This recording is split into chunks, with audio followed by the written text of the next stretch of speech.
이제 곧 예배가 시작됩니다. 다 함께 묵상하시며 예배를 준비하시겠습니다.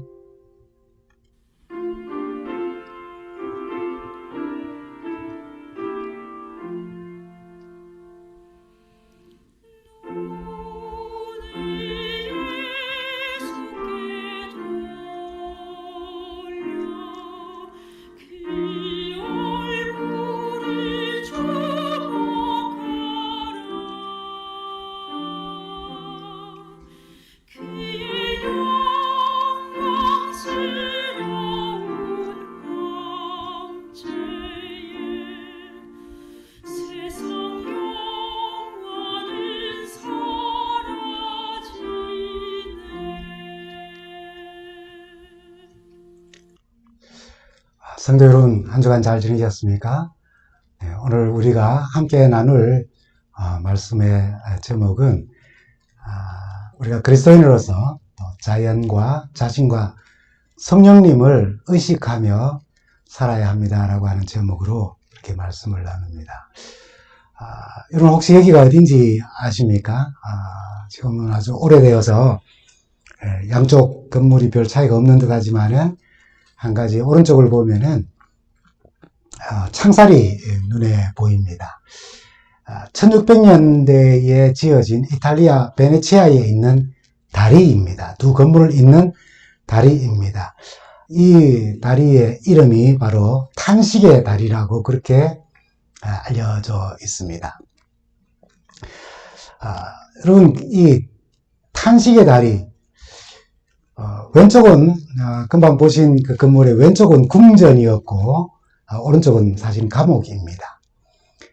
그래서 궁전과 감옥이 서로 연결되어서 죄수들이 이 두칼레라고 하는 궁전의 그 법원 안에 있는 그 법정에서 그 궁전 안에 있는 법정에서 판결을 받고 이제 감옥으로 가는 도중에 이 다리를 건너가다가 이 아름다운 대리석으로 또 만든 이 창문을 통하여서 베네치아의 풍경을 마지막으로 내다보며 탄식을 했다라고 해서 이러한 이름이 붙여지게 되었습니다. 여러분, 궁전과 감옥을 연결하는 탄식의 다리, 참 아이러니합니다.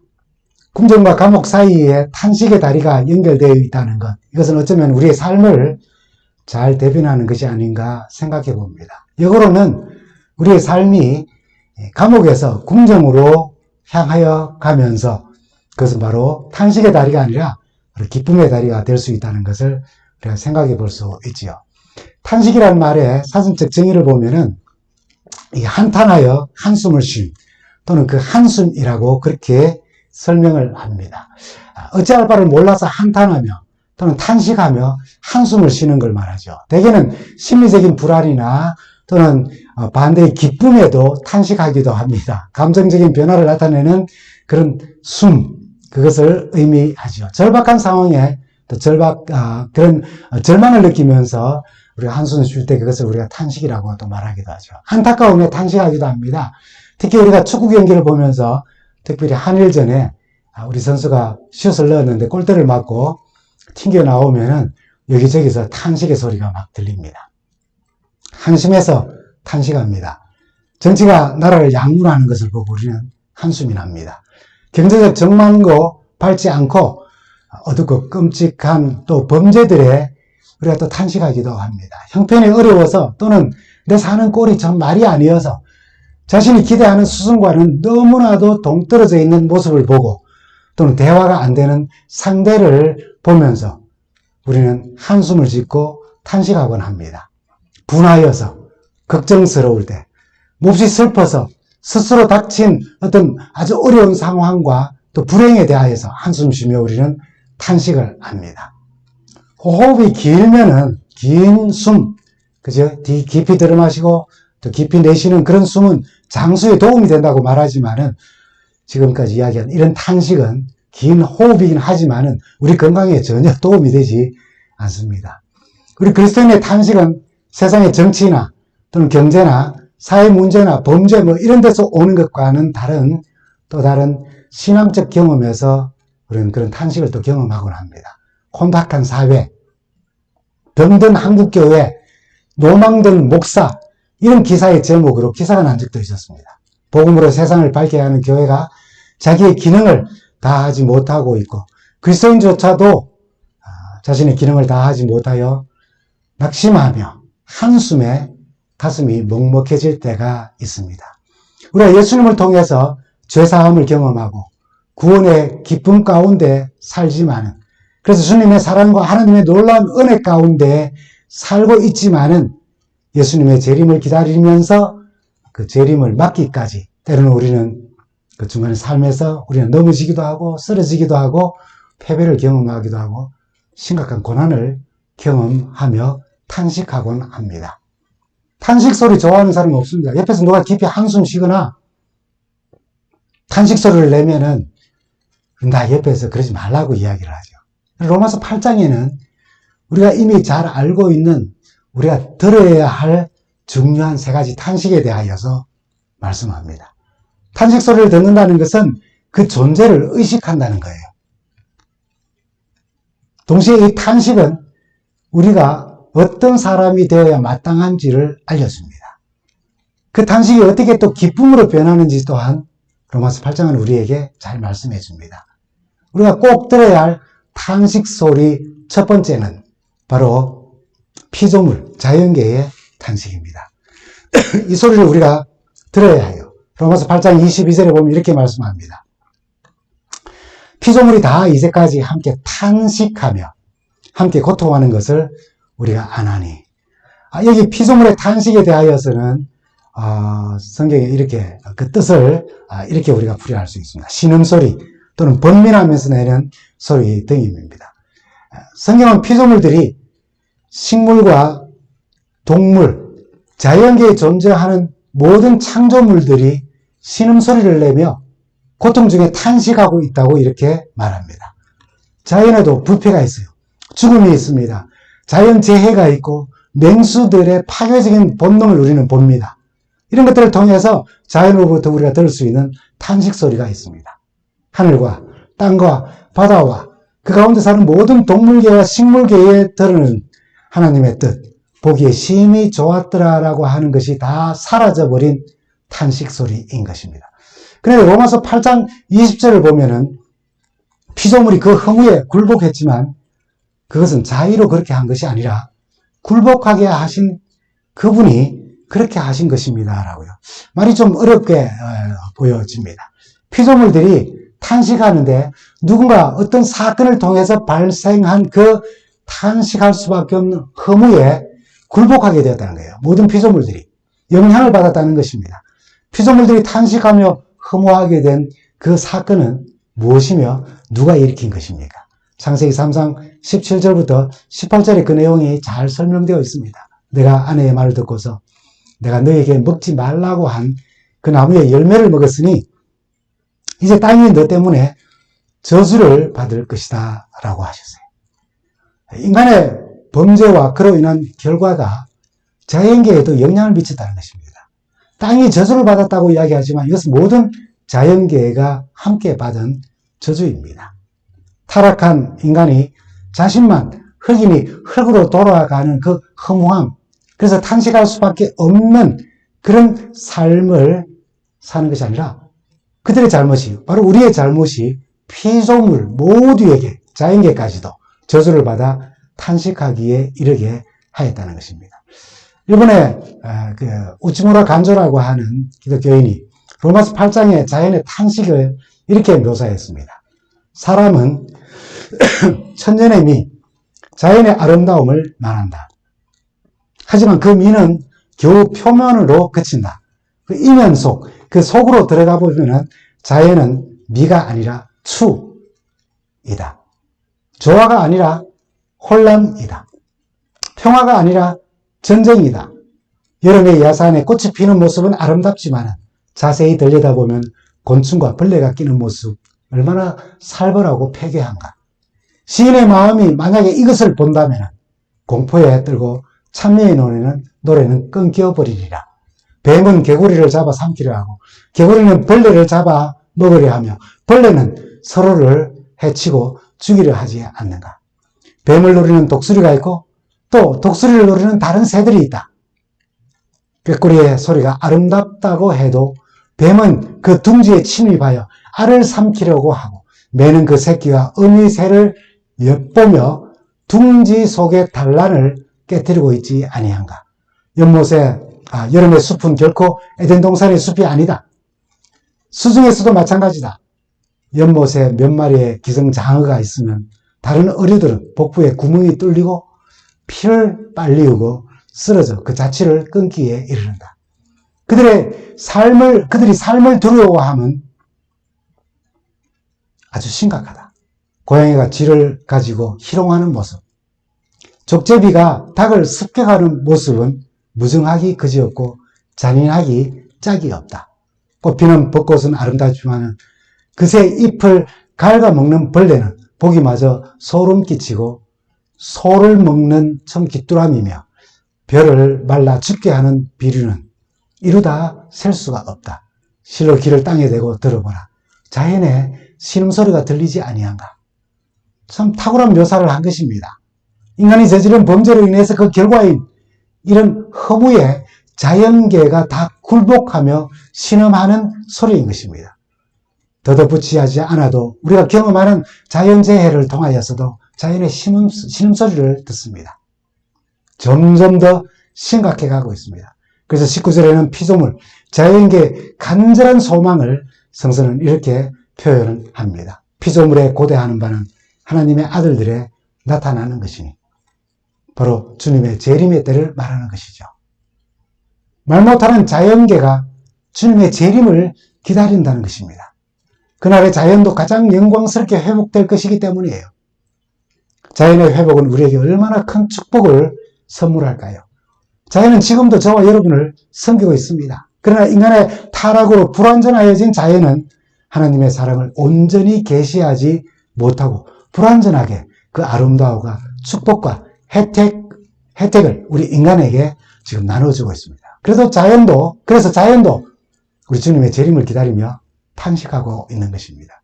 주께서 재림하시고 새하늘과 새 땅을 새롭게 창조하시면 자연의 모든 모순과 부조리는 다 청산되고 완전한 상태에서 그 아름다움과 자연의 축복이 완전히 회복되어져서 자연재해도 없고 깨끗하고 맑고 신선한 공기를 우리에게 공급하면서 그 아름다움을 우리에게 선물할 것입니다.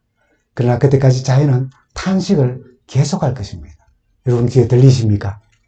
피조물의 끙끙 앓는 신음소리가 만물은 사람의 죄 때문에 고통에 허덕이며 신음소리를 내지만 그 소리를 고통을 준 우리는 잘 못 듣고 있습니다.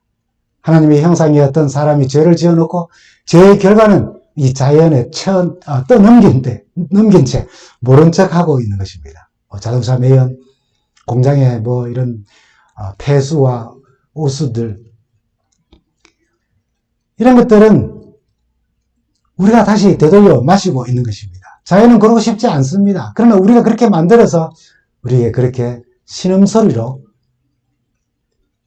우리에게 되돌려주고 있는 것입니다. 지구는 쓰레기통이 되어가고 있다는 이야기 듣지 않습니까? 이상기온, 오염된 물, 수천 종의 동식물이 멸종 위기를 맞고 있습니다. 모든 것이 인간의 죄 때문에 그런 거예요. 그래서 만물도 주의 재림을 기다리며 신음하며 탄식하는 소리를 내고 있습니다. 문제를 일으킨 인간은 자연의 탄식 소리를 들을 수 있어야 합니다. 사고가 나고 재해가 일어나고 이상적인 기온이 드러나며 뭔가 정상적이지 않는 자연계의 어떤 모습을 보면은 이상해졌다는 것이 아니라 그것이 바로 자연의 신음하는 소리임을 우리가 들어야 합니다. 그런 인식이 자연계를 향한 우리의 인식이 필요한 것입니다. 이것이 바로 우리가 하나님의 자녀로 살아가는 삶입니다. 우리 주님 이 땅에 오시며 자연의 탄식은 기쁨으로 변하며 인간을 위한 최고의 환경이 되어줄 것입니다. 성도들이 들어야 할 두 번째 소리가 있습니다. 그것은 바로 성도들 자신의 탄식 소리입니다. 로마서 8장 23절에 우리의 이런 말씀이 있죠. 이뿐 아니라 또한 우리까지도 속으로 탄식하며 양자될 것 곧 우리 몸의 구속을 기다리느니라 라고요. 우리가 성령의 처음 익은 열매로서 우리의 구원을 기다리며 탄식한다고 그렇게 성경은 말합니다. 참고로 이 탄식에 대하여서 또 원어적으로 좀 보면은 조금 앞에 것과 조금 다릅니다. 어떤 것을 갈망하는 탄식이라고 했어요. 그냥 힘들어서 끙끙 앓는 탄식 소리가 아니라 내적인 감정의 한 표현으로서 그 어떤 것을 갈망하며 한숨 짓거나 탄식하는 것을 말하는 말입니다. 스테나조라고 하는 말을 썼어요. 어떤 갈망을 말하는 것일까요? 바로 몸의 구속, 영생의 소망을 가지고 재림을 기다리면서 영적으로 경험하는 탄식 소리입니다. 주님은 우리의 탄식이 무엇을 위함이어야 하는지를 같은 단어를 사용해서 우리에게 잘 알려주고 있습니다. 마태복음 7장 34절부터 35절에 있는 말씀입니다. 하늘을 우러러 탄식하시며 똑같은 말을 썼어요. 스테나조라고. 이르시되 에바다 하시니 이는 열리라는 뜻이라. 그 귀가 열리고 혀가 맺힌 것이 풀려 말이 분명하여 졌더라라고요.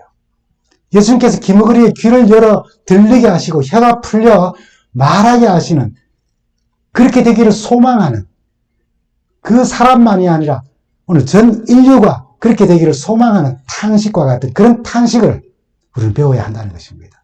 우리가 제대로 듣고 제대로 보고 제대로 말하는 하나님의 백성이 되고자 탄식하는 탄식입니다. 은식주에 대한 탄식보다 더 중요한 것입니다. 구약으로부터 하나님은 이렇게 하나님의 참 백성이 되어서 하나님의 일을 위하여 탄식하는 당신의 백성들을 찾으셨습니다.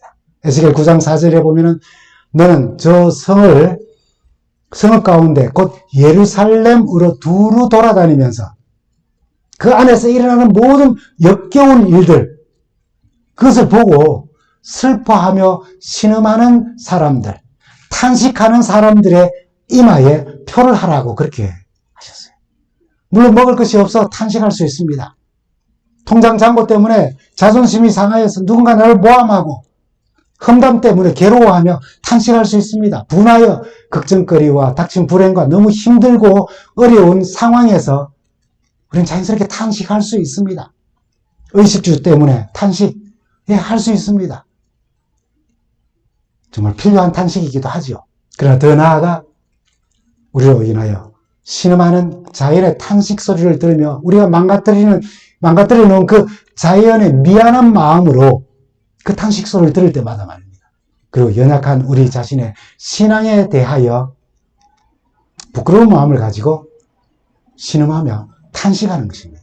주님의 탄식처럼 우리의 귀가 열려서 하나님의 음성을 제대로 듣고 혀가 풀려서 하나님의 복음을, 주님의 사랑을 제대로 잘 전하며 눈이 떠여서 성령께서 우리를 감동하시는 그것을 영적인 눈으로 볼 수 있기 위한, 그것을 인식하기 위한, 그것을 의식하기 위한 탄식이라는 것입니다. 감사한 것은 우리 주님 이 땅에 오시며 우리의 탄식은 기쁨으로 변하며 최고의 섬김으로 하나님을 섬기며 서로 온전한 사랑으로 우리 서로 사랑하게 될 것입니다.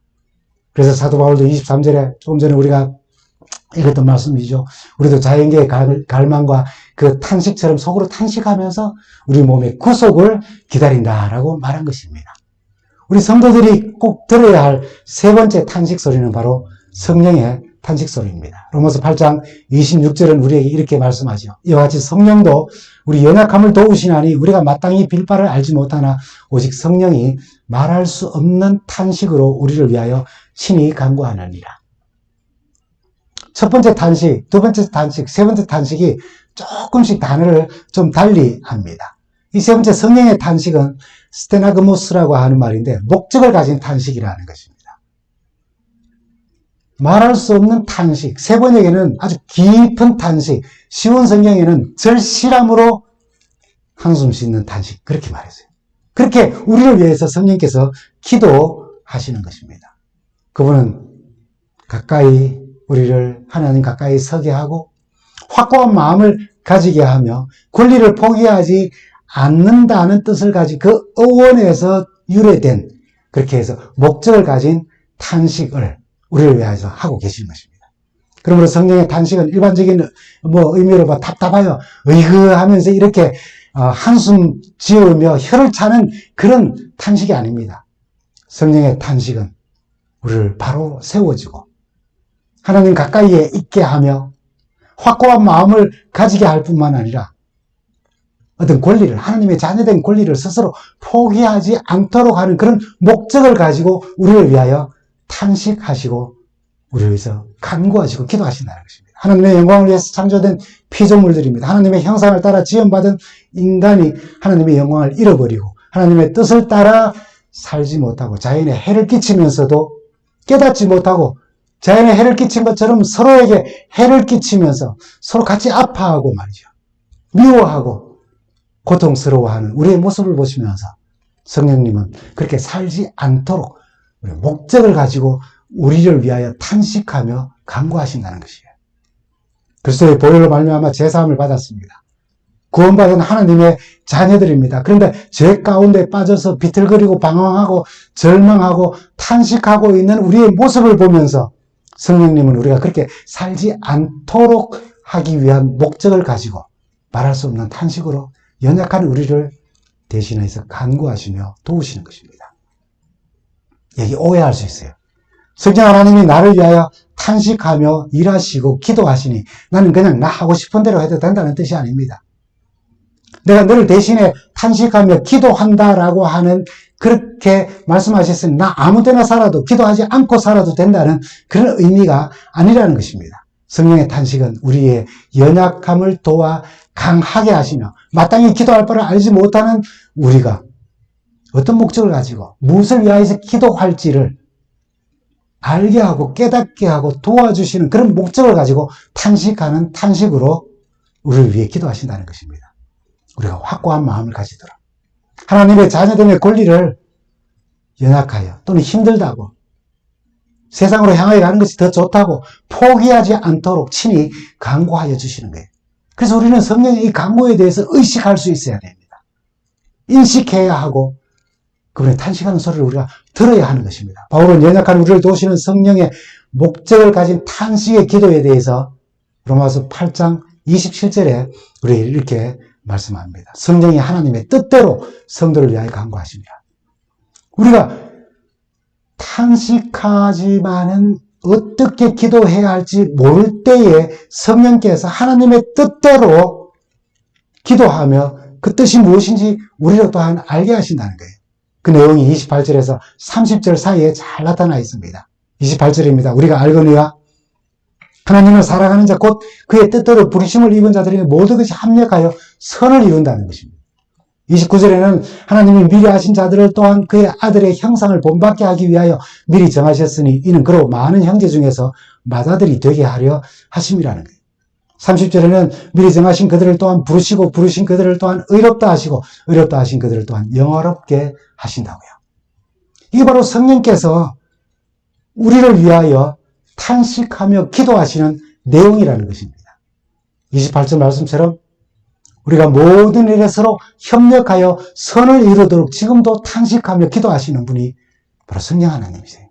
29절의 말씀처럼 성령께서 우리가 자기 아들의 형상을 닮은 모습, 그렇게 그 모습을 잃지 아니하도록 그 목적을 이루기 위하여 우리를 위하여 탄식하시며 기도하신다는 거예요. 30절에 그리하여서 하나님께서는 미리 정하신 우리를 의롭다 하시고 의롭다 하신 우리를 영화롭게 하시는 하나님을 만나게 하시는 그 귀한 사역에 이르기까지 그 일을 우리가 깨달아 알고 그 일을 위해서 우리도 함께 기도할 수 있도록 부족하면 탄식하며 신음하며 기도하도록 우리에게 목적을 가지고 기도하시고 탄식 소리를 내시는 거예요. 그 소리를 우리가 들을 수 있어야 한다는 것입니다. 참 좋으신 성령 하나님의 탄식하는 기도 소리.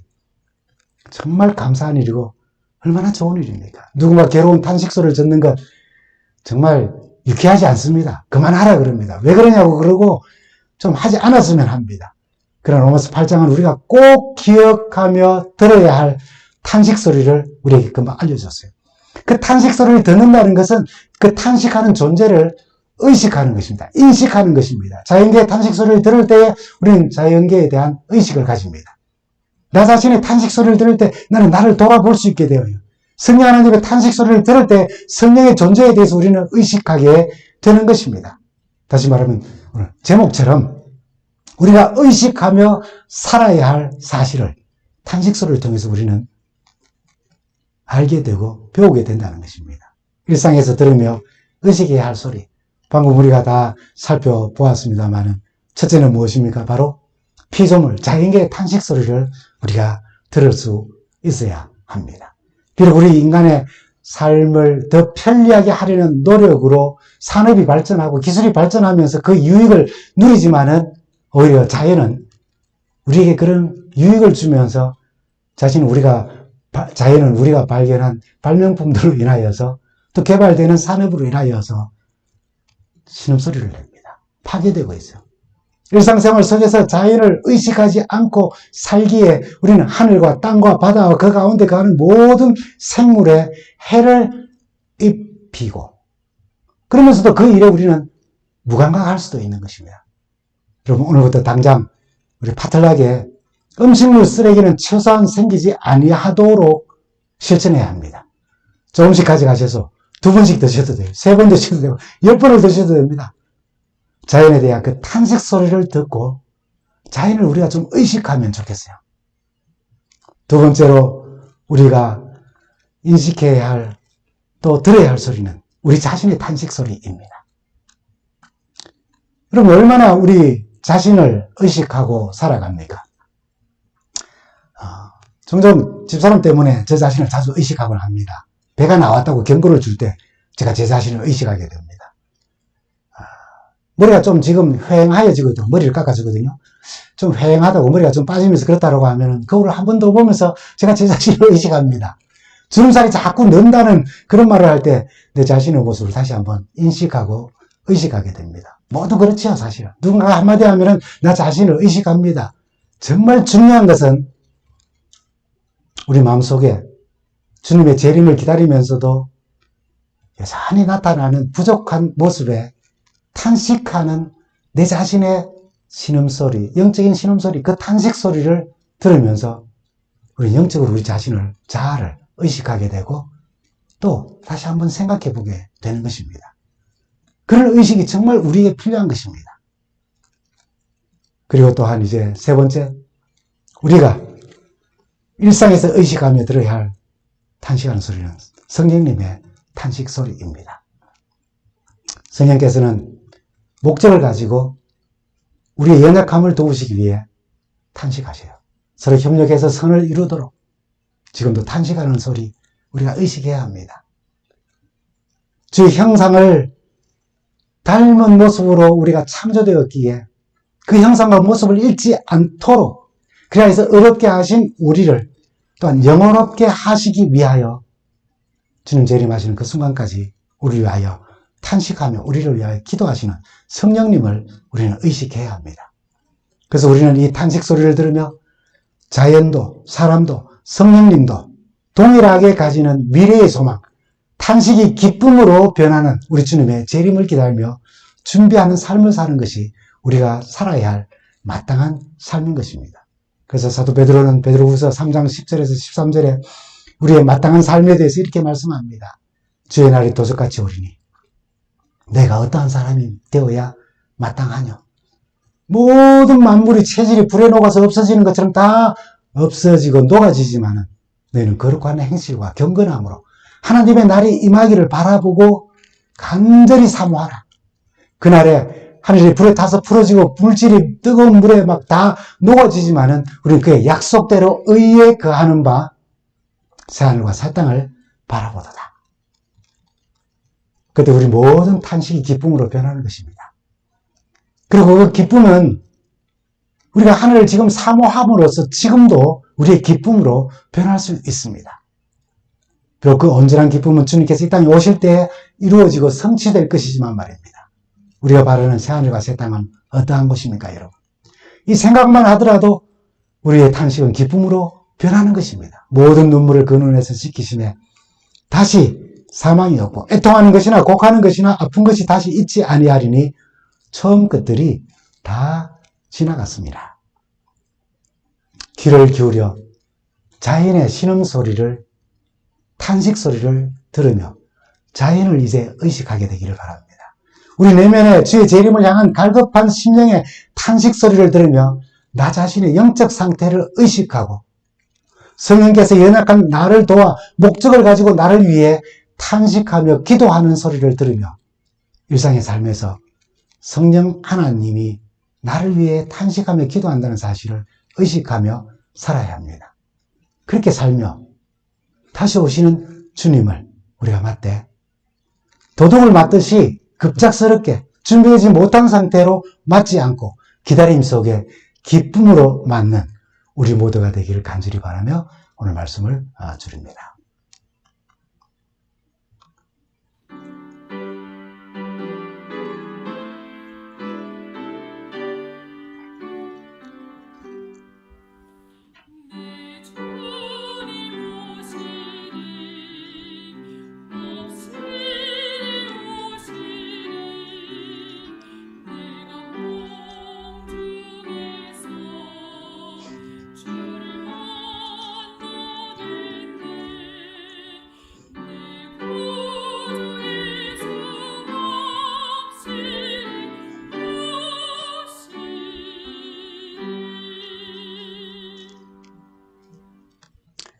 우리 주님과 동행하며 행복하고 즐거운 한 주간 되시기 바랍니다. 감사합니다.